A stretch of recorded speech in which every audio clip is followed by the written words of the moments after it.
The sun had begun to set across the small town's horizon, cloaking it in a dim, purple twilight. The streets were almost empty, save for a few children playing in the sprinklers and an old man walking his dog.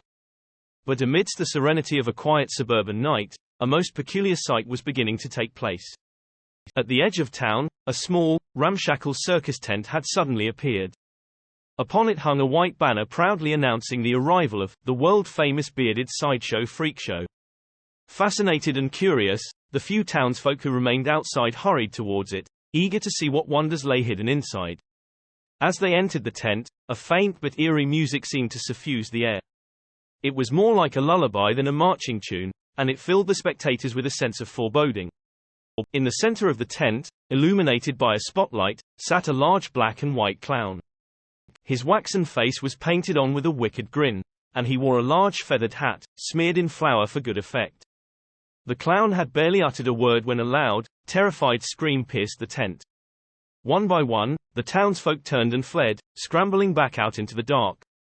When the last of the spectators had departed, the clown rose and stepped into the light, and to the astonishment of all who were left, the clown began to float. Yes, the clown rose up and floated into the air until he reached the roof of the tent where he hovered, laughing and clapping his hands in delight. It was as if he were welcoming a new audience, one that only he could see. It seemed that no one had the courage to go near him, until one brave soul stepped forward. It was a young girl, who wore a simple white dress and canvas sneakers. She was hesitant, but despite her fear, she slowly stepped forward, cautiously peering up at the strange clown. Then, to the horror of everyone present, the paranormal clown began to speak.